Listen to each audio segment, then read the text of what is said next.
Bueno, buenas tardes. Hoy comenzamos la tercera jornada de un café con Valparaíso, que ya es una actividad tradicional. Está relacionada con el Museo de Historia Natural de Valparaíso y también con Par Explora CONICYT. Hoy día es una de las 4 charlas que tendremos durante el año y el perfil de nosotros es que sea un café con una conversación amena con nuestros invitados especiales y además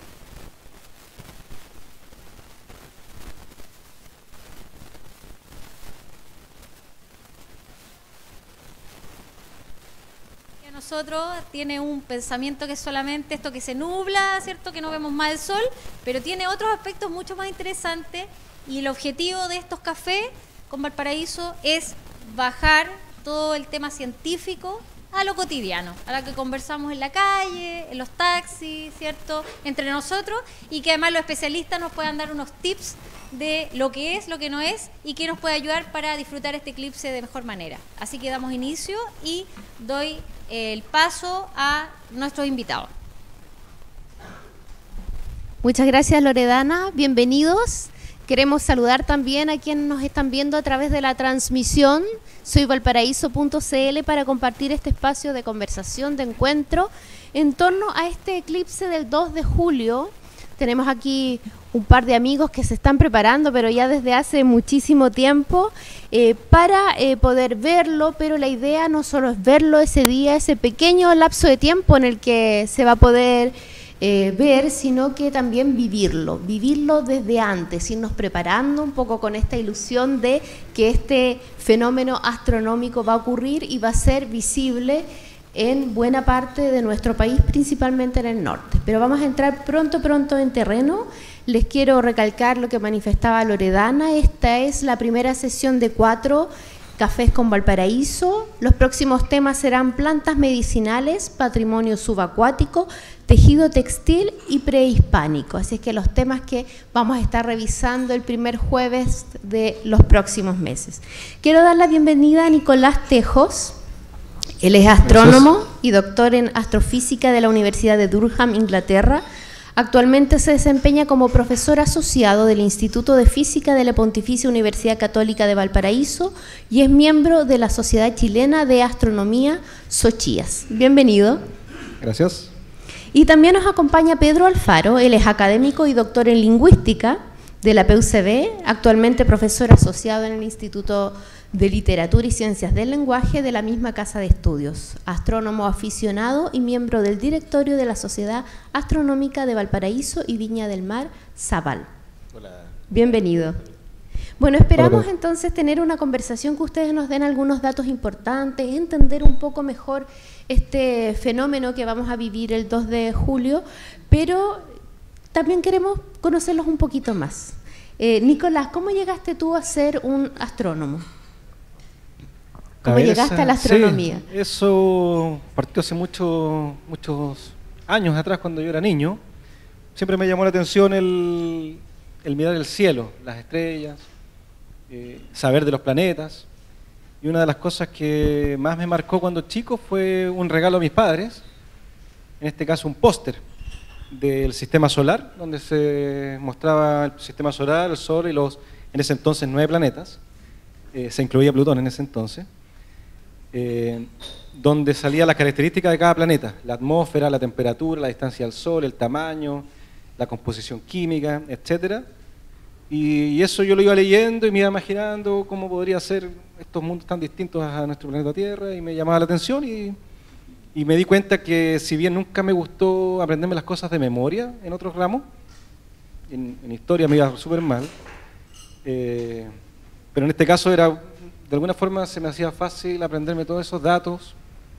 No sé para qué me sirven, pero me llamaba mucho la atención. Entonces de ahí partió mi interés. Un regalo que te marcó. Claro, y después pasé de un póster a libros pequeños, y después pasé a libros más grandes y empecé a leer y bueno, y decidí estudiar astronomía formalmente ya en octavo, séptimo básico. Ya tenía más o menos la visión clara de que quería ser astrónomo. La tuviste bien tempranamente, porque muchos se deciden los últimos años, incluso aún sin decidirse, pero tu vocación ya estaba clarísima desde niño. Sí, afortunadamente me he podido ir realizando en esa vocación a lo largo de los años. Muy bien. Y tú, Pedro, eres doctor en lingüística. ¿Cómo te acercaste, cómo te encantaste con la astronomía para ser un astrónomo aficionado y miembro del directorio de Sabal? Bueno, también como Nicolás y como muchas personas, claro, desde niño es fascinante ver películas, encontrarte con libros y como muchas personas, uno estas como cosas medio infantiles que a uno le gustan, pero se empieza a dedicar a otras cosas. Yo me dedico al estudio del lenguaje, yo trabajo en psicolingüística, pero en algún momento, y eso está relacionado con este café también, en algún momento cuando estaba haciendo el doctorado, estaba como el estrés típico de estudiante de doctorado y necesitaba como relajarme. Y en ese contexto, un amigo me invita y dice, oye, mira, vamos a dar un pequeño curso en la Sociedad Astronómica de Valparaíso, si te gustaría venir. Y dije, bueno, siempre de niño me gustó mucho la astronomía, pero me he dedicado a otras cosas en la vida y dije, voy a ir. Y fui y seguí, y lo que ocurrió es que me encontré con muchas personas que como yo eran apasionadas por el cielo, por la parte romántica del cielo, no la parte tan técnica, y me encontré con gente que se dedica a diferentes cosas y todos con el mismo interés, y así una cosa lleva a la otra, y claro, y es una organización, Sabal, una organización que ya tiene más de 60 años, entonces nos empezamos a aprender y a maravillar y luego a aprender a usar telescopios y así. Entonces más bien es como la pasión del aficionado por el cielo, que es la que digamos la que me fue metiendo cada vez más en el tema. Bueno, esperamos e imaginamos que muchos de ustedes y quienes nos están viendo en esta oportunidad comparten esa pasión, y vamos a entrar ya un poquito más en el terreno directamente para comprender cómo ocurre un eclipse total de sol. Por favor, Nicolás, a ver si... Ya, en este caso, claro, lo que pasa es que la luna se interpone entre el sol y el observador que está en la Tierra, ¿cierto? Esa sería la base del eclipse. Lo interesante aquí es que ustedes saben que la luna es mucho más pequeña que el sol, ¿sí? Pero de alguna forma es capaz de ensombrecer el sol completo. Eso pasa porque el sol, si bien es mucho más grande, también está ubicado mucho más lejos. Por lo tanto, su tamaño aparente coincide. Esto es una coincidencia que no tenía por qué ser así, pero tenemos la suerte en este caso de vivir en un planeta que tiene una luna a la distancia justa, con el tamaño justo para cubrir el disco del sol completo en muchos de los casos donde se produce, en este caso, el eclipse total de sol. Como la luna gira en torno a la Tierra y se demora, ustedes me imagino que saben cuánto se demora en dar una vuelta. ¿Cuánto se demora? Sí, aproximadamente 28 días, un mes, ¿cierto? Bueno, de ahí viene el mes, en primer lugar. Entonces, cada vuelta, en principio, uno tendría la posibilidad de que la luna tape al sol, al menos una vez por vuelta. Eso en principio. Y si fuese ese el caso, uno esperaría tener eclipses totales de sol todos los meses, ¿cierto? Lo que pasa es que, si bien en principio uno esperaría eso, la órbita de la luna alrededor de la Tierra está inclinada con respecto a la órbita de la Tierra alrededor del Sol. Por lo tanto, no todos los meses va a ocurrir este eclipse total, ¿ya? Esa inclinación es de 5 grados. O sea, tienen que imaginarse... A ver, voy a dejar el micrófono un poquito. Yo te lo sostengo. Este sería el plano del Sol con la Tierra, y este tendría que ser el plano de la Luna con la Tierra, ¿cierto? Algo así. Y esa diferencia en ángulo entre los dos planos es 5 grados, que es muy pequeño realmente. ¿Ya? 90 grados es esto, 45 grados es esto, 5 grados es casi, es más grueso que mi mano, pero para que se hagan una idea, está inclinada. Entonces, muchas veces pasa que la Luna, si bien está en la misma dirección del Sol, pasa por arriba del Sol proyectada en el cielo. o pasa por abajo del Sol proyectado en el cielo.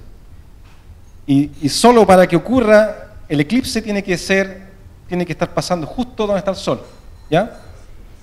Eso geométricamente, sí, gracias. Geométricamente también tiene un nombre, y la intersección de estos dos planos forma una línea, ¿cierto? Esa línea va a ser la línea, podría llamarse la línea donde están los nodos. Los nodos serían los puntos de la órbita donde pasa esa intersección de los dos planos, y eso pasa finalmente, no va a pasar todos los meses, sino que va a pasar 2 veces por año, que justamente coincide que la Luna esté pasando por el nodo que oculta el Sol, ¿ya? Entonces, en principio tenemos solamente 2 eclipses totales por año de Sol. Eso a grandes rasgos. Y esos no se dan siempre en Chile, digamos. Ah, claro, y eso no se va a dar siempre en Chile, eso es para la Tierra completa. Y para que sea en Chile necesitamos que... Sí, necesitamos... Que se alinee todo perfectamente. Claro, no, Chile afortunadamente es largo, bastante largo geográficamente, entonces hay hartas posibilidades de que ocurra. Ahora, que ocurra en la misma región, eso tiene una periodicidad mucho más alta, o sea, se demora más. Pero... Y habría que agregar también que gran parte de nuestro planeta, 3/4 partes es agua, ¿no? Entonces, para que además sea en un lugar donde haya continente y donde haya personas que lo puedan observar, también eso reduce aún más las posibilidades de estas 2 veces en el año. Ahora también, esto que decía Nicolás, que tenemos el observador, la Luna y el Sol, y que tenemos la suerte de vivir en un planeta donde podemos observar esto. También yo agregaría que tenemos la suerte de estar viviendo en el periodo de tiempo en que la Luna está a la distancia tal que cubre completamente el Sol, porque la Luna se va alejando de la Tierra muy poquito cada año, pero va a llegar un momento que va a estar tan lejos que ya no van a existir eclipses totales. Y también habría que agregar que la Luna, alrededor de la Tierra, también tiene esto no está en un círculo perfecto, ¿no? Entonces hay algunos momentos que está más cerca de la Tierra y más lejos de la Tierra, y eso produce un tipo de eclipse particular, que son los eclipses anulares, donde la Luna toma la posición en que cubriría completamente al Sol, pero está a una distancia tal que no lo cubre completamente, que fue lo que pasó hace un tiempo que se puede observar en el sur de Chile. Entonces, que queda como un anillo cuando está en la posición, digamos, la posición cero, por darle algún nombre. ¿Sí? El 26 de febrero del 2017 ocurrió eso en Coyhaique, se pudo observar. Exactamente. Pero creo que estaba medio nublado en la mañana. Lo que ocurre es que hay gente que caza estos eclipses. Varios socios de Zabal, de la Sociedad Astronómica del Paraíso, fueron y el mismo día se informaron que iba a estar nublado, entonces hay que subir al cerro. Ellos tuvieron la experiencia de vivir ese eclipse que fue total, pero no realmente total, porque era anular, se veía el anillo siempre, y dicen que percibieron esto de que cambia la temperatura, que los animales se vuelven, bueno, después quizás vamos a hablar de eso, de todos los efectos que hay, digamos, en nosotros y en la naturaleza cuando está el eclipse. Pero estaba nublado, pero durante el día lograron moverse al lugar donde se vio completamente. Ahora, el eclipse del 2 de julio va a ser más visible en Coquimbo, se va a ver 100%, o sea, va a cubrir la Luna 100% el Sol, en Atacama con un 95% de visibilidad y en Valparaíso un 92%, que igual es un porcentaje alto. Cuando hablamos de este porcentaje, se refiere a la cantidad de sombra, digamos, de oscurecimiento del Sol. ¿Cómo podríamos explicar este porcentaje? Se podría entender más fácil considerando el área que cubre la Luna sobre el área del Sol. Si el Sol tiene el área 100% y la Luna, cuando cubre en su paso por cerca de la proyección del Sol en el cielo, este 92% significa que lo máximo que va a cubrir la Luna al disco del Sol es del orden del 92%. Perfecto. Y ahora la duración de ese cubrimiento es muy breve porque están en movimiento permanente. Claro, estamos los tres, en este caso la Tierra, el Sol y la Luna. Bueno, en el sistema solar el Sol se podría mantener fijo, pero está la Tierra y la Luna moviéndose.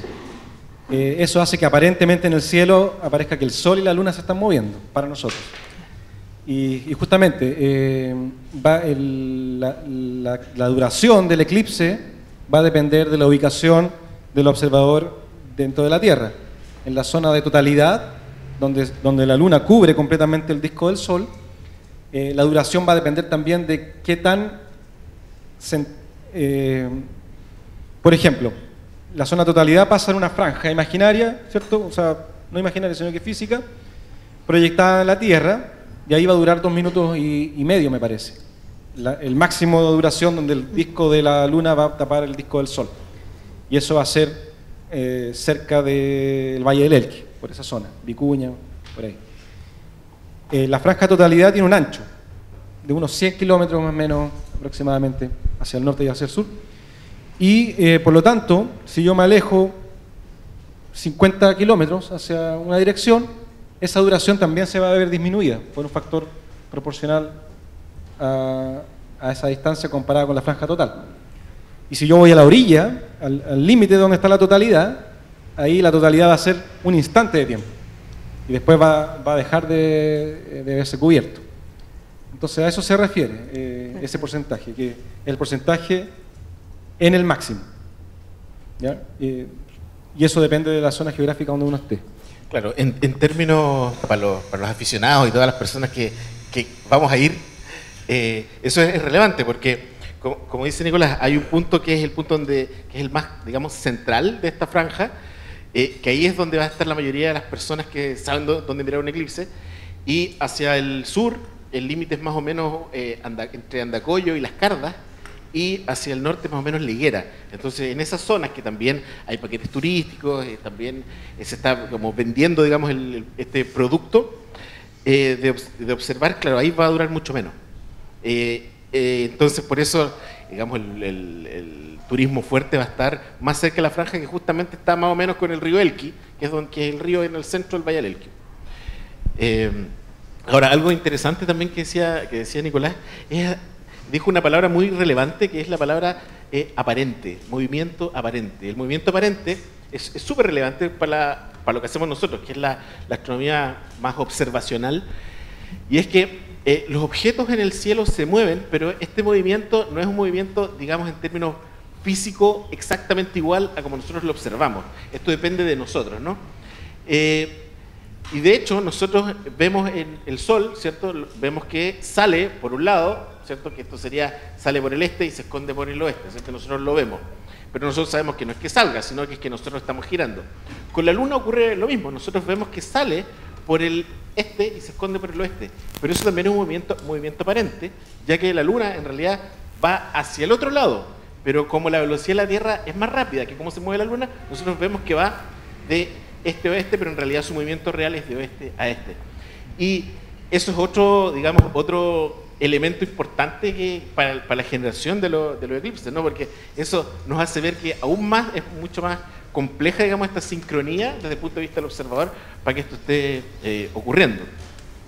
Sí, yo quería agregar que es interesante eso de plantearse al menos, a plantearse la idea de que la Luna no siempre está en el mismo lugar del cielo, ¿ya? Y muchas veces pasa también que uno cree que la Luna sale de noche, porque te dicen ese cuento cuando uno es niño. Pero no, la Luna está de noche y de día. De hecho, cuando hay luna nueva, tiene que ver de día. No es posible ver una luna nueva en la mitad de la noche.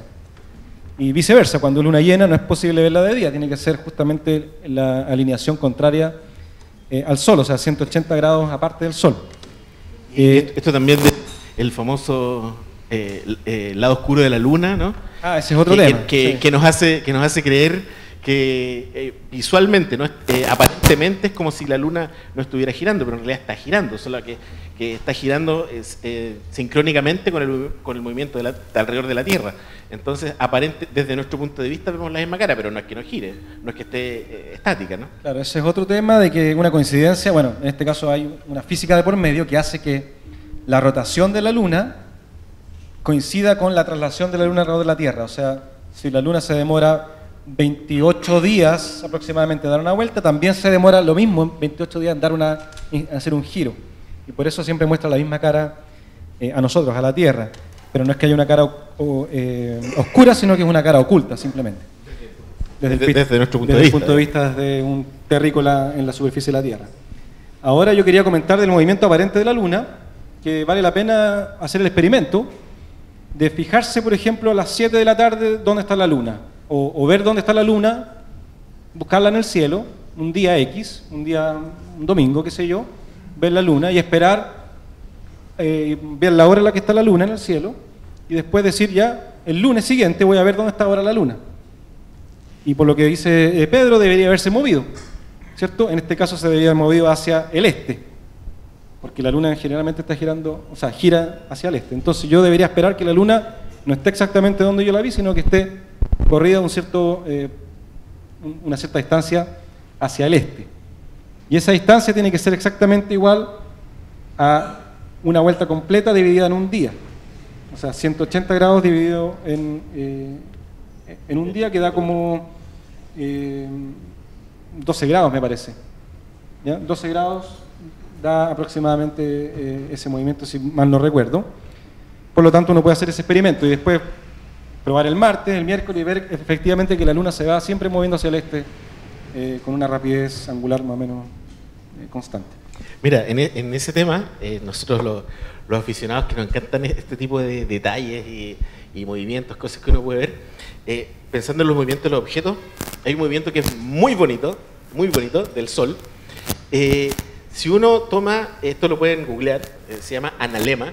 Si uno toma todos los días, lo pueden googlear ahora mismo, si todos los días uno tomara una fotografía a la misma hora del Sol y superpusiera todas estas fotos, tiene que ser exactamente en el mismo lugar y a la misma hora, y uno superpusiera todas estas fotos, lo que generaría es un analema, y el analema es el símbolo del infinito, así como un 8, en el Sol, que ese es el recorrido del Sol en un año, ¿sí? Y eso es un experimento, nosotros hemos intentado hacerlo, pero en realidad son 365 días, las condiciones de la cámara, es bastante complejo. Lo lograremos en algún momento y seguramente en nuestras redes sociales, Astrozabal, subiríamos paso el aviso, ahí subiríamos esa fotografía, pero hay gente que lo ha logrado y realmente es muy bello lo que se puede observar. Esa trayectoria, el registro de esa trayectoria. Increíble. Bueno, volviendo al eclipse, porque nos apasionamos, pero nos fuimos por la Luna. Que la Luna es el actor, uno de los actores importantes de la Sí, sin duda. Recordamos que acá en Valparaíso la franja horaria más intensa es desde las 15:25 hasta las 17:30, pero el momento peak son las 4 de la tarde con 20 minutos. Y como nos decían nuestros amigos, son 2 minutos y 38 segundos. Ahora, nos podemos entusiasmar, muchos sabemos que van a viajar, como lo decía Pedro, a lugares privilegiados para poder ver esto, fotografiar, hacer registros fílmicos, hacer observación. Pero, ¿qué pasa con los que nos quedamos acá en Valparaíso? Porque esto es un café con Valparaíso, ¿no? Entonces la idea es cómo lo vivimos acá en Valparaíso, cómo nos podemos empezar a preparar para ese día. ¿Qué consejos nos daría, por ejemplo, pensando en que vamos a tener buenas condiciones climáticas, además, que no va a haber vaguada? Si no hay vaguada, ¿dónde nos podemos ubicar? Son las 4 de la tarde con 20 minutos, muchos vamos a estar en el trabajo, otros probablemente en la escuela. También la invitación es vivirlo un poco en comunidad. Nicolás, acá en Valparaíso, ¿a dónde nos vamos para ver bien este eclipse? Bueno, este eclipse ocurre, como tú bien dices, a las 4:20 de la tarde, por lo tanto, si yo quiero ver el eclipse, tengo que asegurarme de poder ver el sol a esa hora.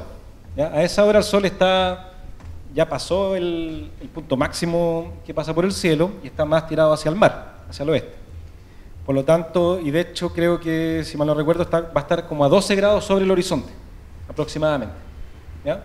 Entonces tengo que asegurarme. Ya, ahí, bueno. Ese es el punto cuando sale. Ya. Va a estar más cargado hacia el horizonte. Sí, aún. La cosa es que tengo que asegurarme, si es que yo trabajo, por ejemplo, en un edificio, asegurarme de que no haya un edificio tapándome el sol a esa hora. ¿Cómo lo puedo hacer? Bueno, puedo ir probando día a día, a las 4:30 de la tarde, ver dónde está el sol y asegurarme de estar en un lugar con visibilidad hacia el sol a esa hora. Yo encuentro que el eclipse, aunque sea parcial, aquí va a ser parcial, va a cubrir un 92%, pero va a ser algo digno de ver y apreciar y disfrutar.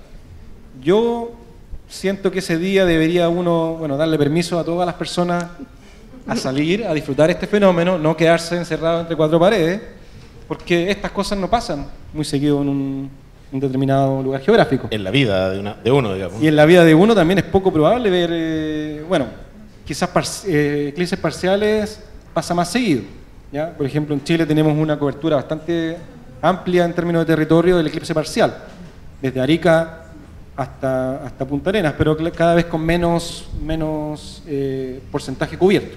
¿Ya? Un 92% es bastante alto y yo creo que vale la pena disfrutarlo, ¿ya? Aunque eso signifique Pedir permiso. pedir permiso, bueno, pedirle al jefe que lo acompañe a ver el eclipse, También. no sé. Eso yo creo que vale la pena. Como una o la actividad jefa. de coaching O a de la equipo. jefa. Así que mi recomendación es, bueno, primero asegurarse que va a estar despejado, sin nubes. Si es que está con nubes o con vaguada, pedir más permiso, cosa de poder ir un poquito más lejos al interior de la quinta región, que generalmente está más despejado, más seco. Y bueno, y si está despejado, buscar un lugar donde haya visibilidad hacia el horizonte, hacia el oeste, con 30 grados al menos, para asegurarse de poder verlo de forma correcta. Ahora hay que tomar precauciones, no es cosa de mirar directamente este Eso es muy importante, y eclipse. quizás Pedro nos pueda contar sobre eso. Sí, a ver, algo que uno aprende siendo astrónomo aficionado es que hay que prepararse, ¿sí? Y, de hecho, nosotros ahora este viaje a La Serena no es improvisado, llevamos 2 años pensándolo. Con los miembros de Con la los miembros de sociedad. Astronómica. Y en la preparación hay cosas como importantes como la ubicación donde uno va a estar, que es lo que dice Nicolás. Hay algunos software que nosotros utilizamos, por ejemplo hay uno buenísimo que además es software libre, que se llama Stellarium.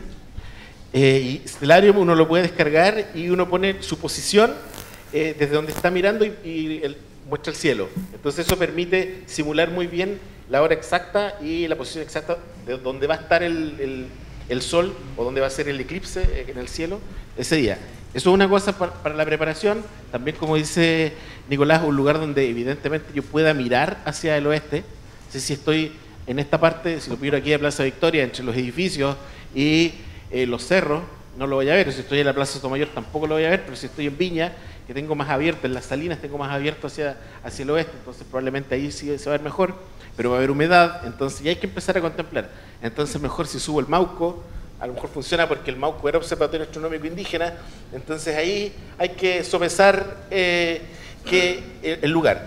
Pero algo muy relevante tiene que ver con las precauciones para observar, porque uno se tienta, y es lo que comentábamos hace un rato, ¿no? Es como uno más o menos cree que si es que lo mira con algo un poco oscuro está bien, así como que me como un fruyelé, le voy a sacar el envoltorio y voy a poder mirar. O la radiografía clásica. Claro, eso absolutamente no. Quizás, porque esto tiene que ver con que nos producen daño en la vista los rayos UV.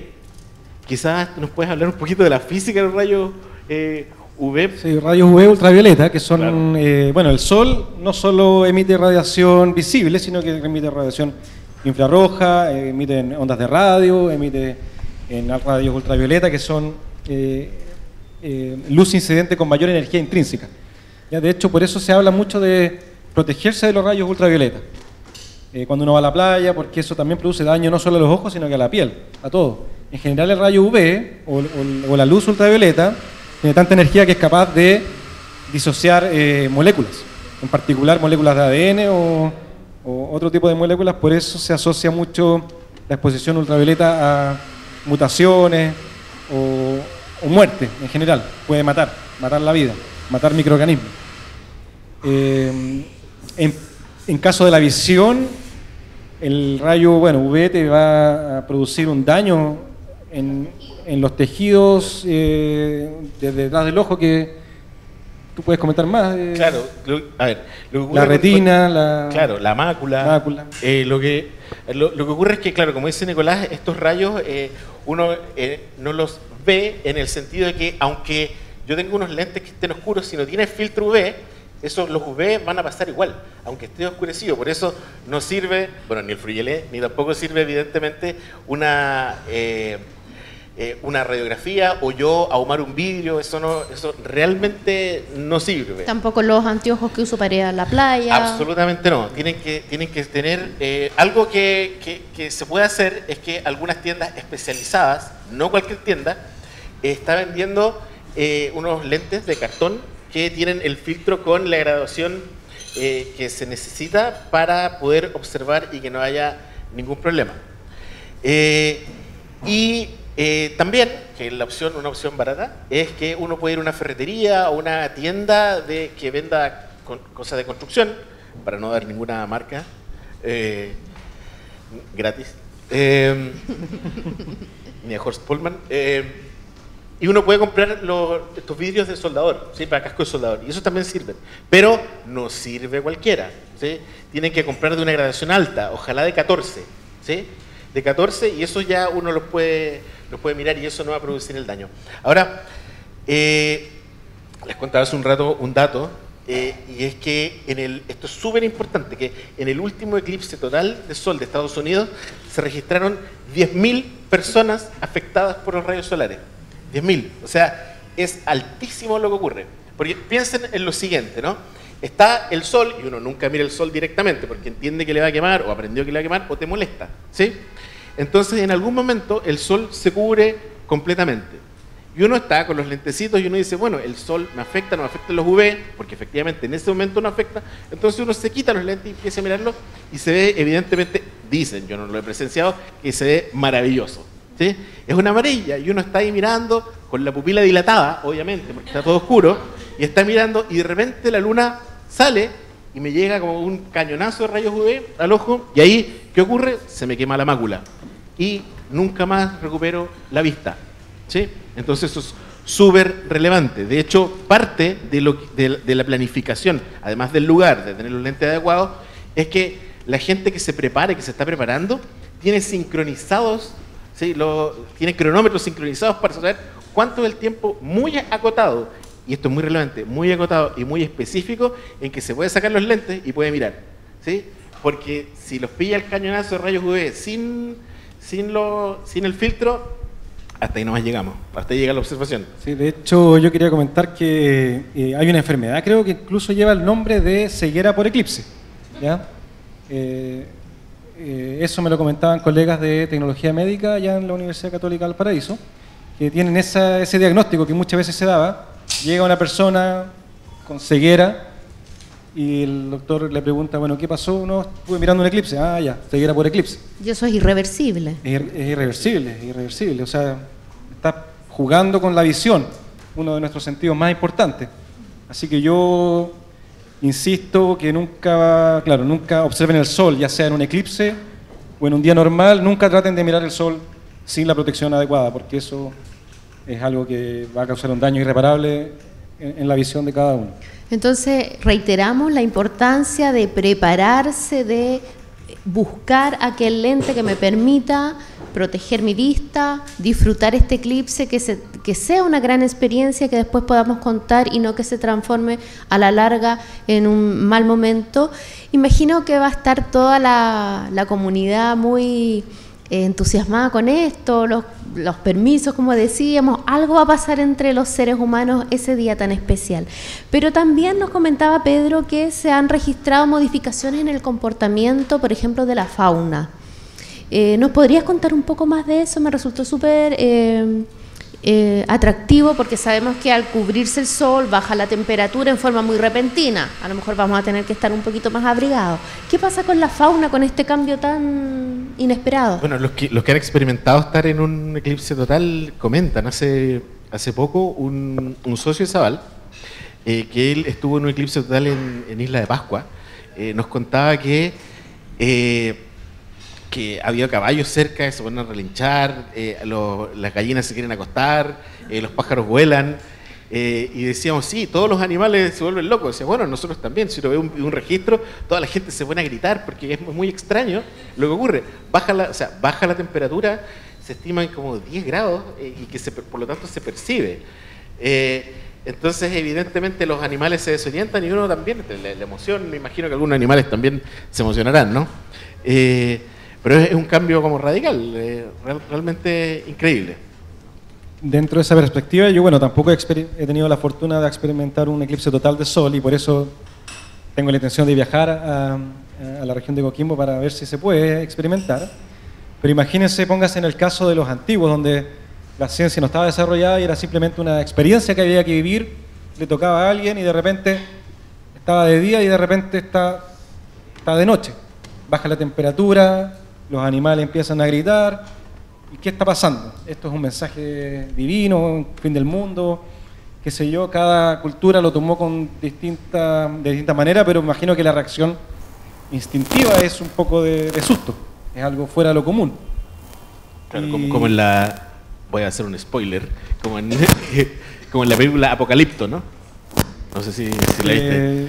Oh, te la arruiné. No sé, pero claro, uno puede llegar a imaginar cualquier cosa y de repente ya, vuelve toda la normalidad después de un cierto tiempo.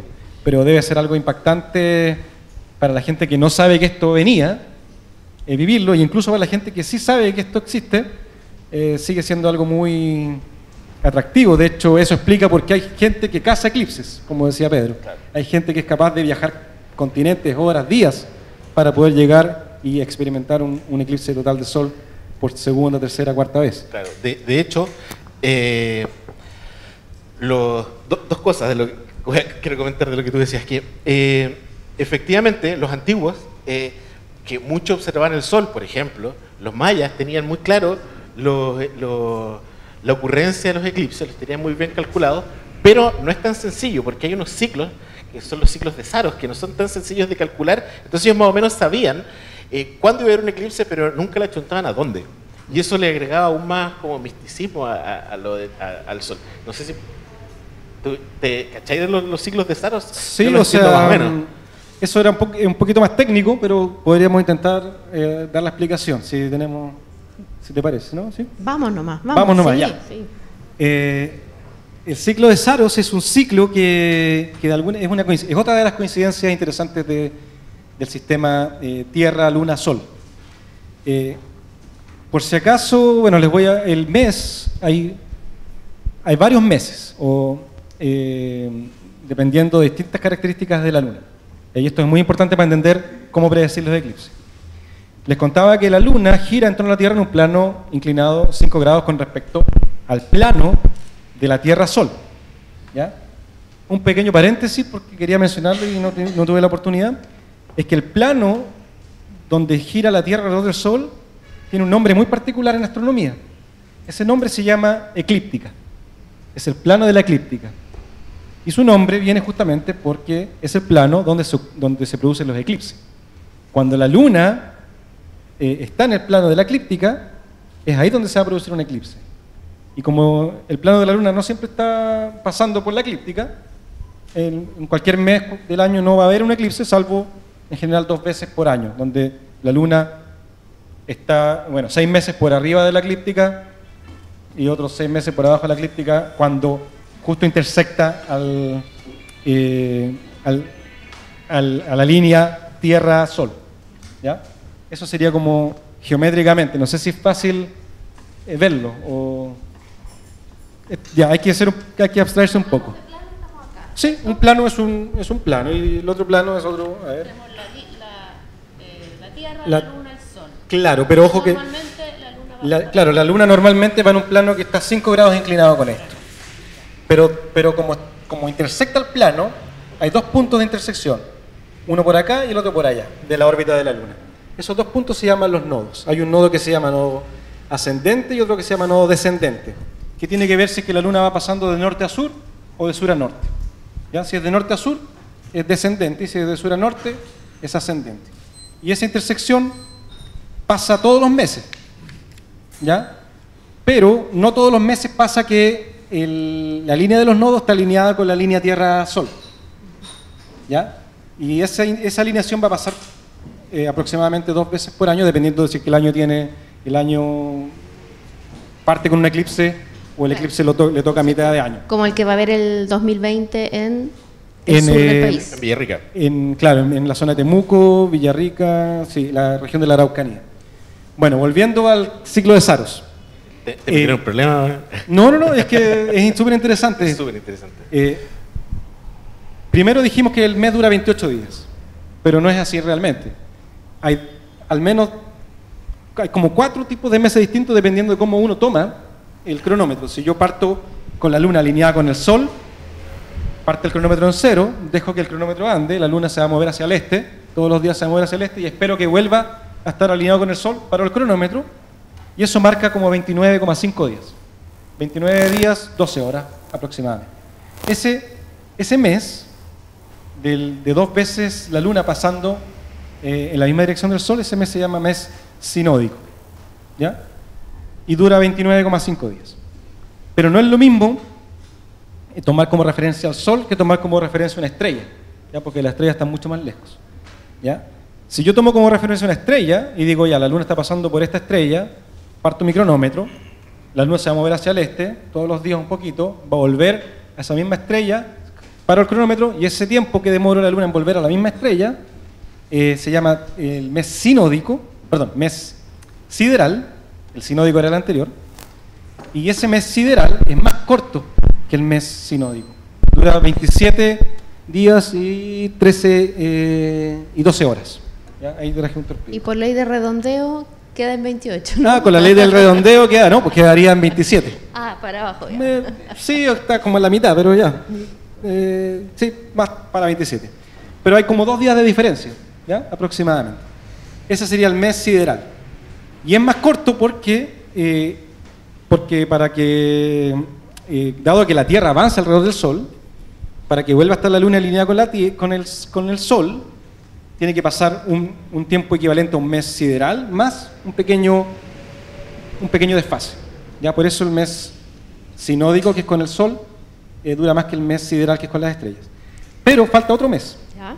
Es el mes dracónico, ya que es uno de los más importantes para los eclipses. El mes dracónico cuenta cuánto se demora la luna en pasar 2 veces por un mismo nodo. El nodo ascendente o el nodo descendente. Yo tomo cualquiera de los dos, digo ya, voy a partir con el nodo descendente y voy a partir el cronómetro cuando la luna está en el nodo descendente y vuelvo a ver cuánto tiempo se demoró en llegar de nuevo al nodo descendente, y eso también dura del orden de 27 días y un par de horas, que es distinto al mes sideral y es distinto al mes sinódico. Ya, aquí tienen distintas duraciones y para que ocurra un eclipse tienen que pasar varias cosas. Tiene que estar la luna en el nodo, ¿cierto? Tiene que estar en el plano de la eclíptica. Y para que vuelva a ocurrir un eclipse en la misma zona de la Tierra, tiene que darse esa misma alineación. Tierra, Sol, Luna, o Tierra, Luna, Sol para el otro lado.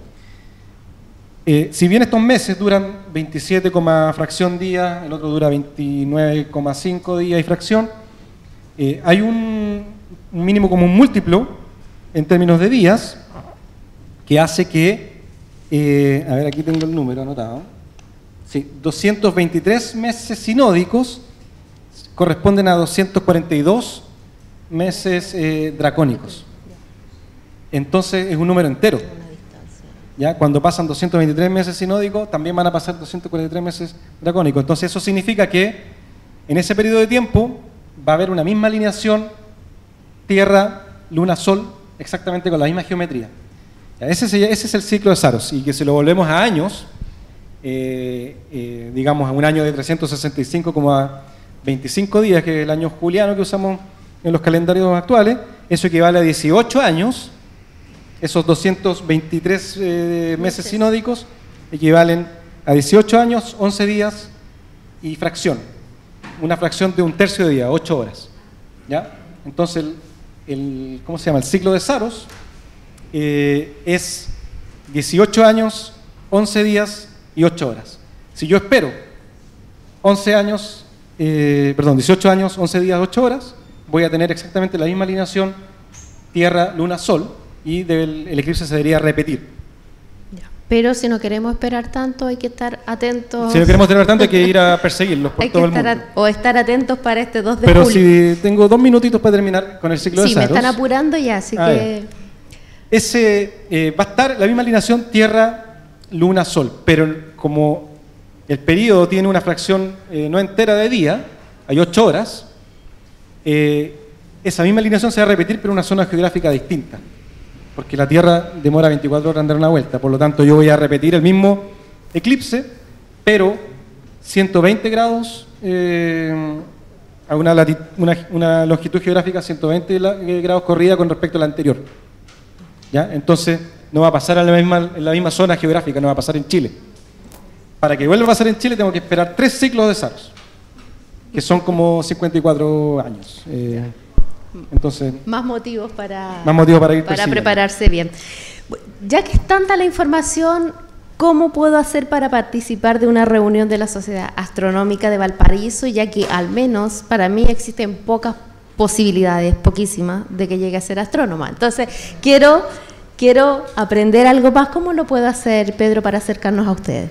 Bueno, la Sociedad Astronómica empezó en 1956. Llevamos más de 60 años estudiando. Para nosotros también revivir esta pasión, digamos, saliendo a observar, pero también difundiendo, ¿sí? La Sociedad Astronómica se funda cuando no existían estudios astronómicos formales en Chile, para gente que quería estudiar, aprender y que no tenía la posibilidad de acceder a la astronomía. Se funda con esa intención que nosotros la tratamos de seguir impulsando.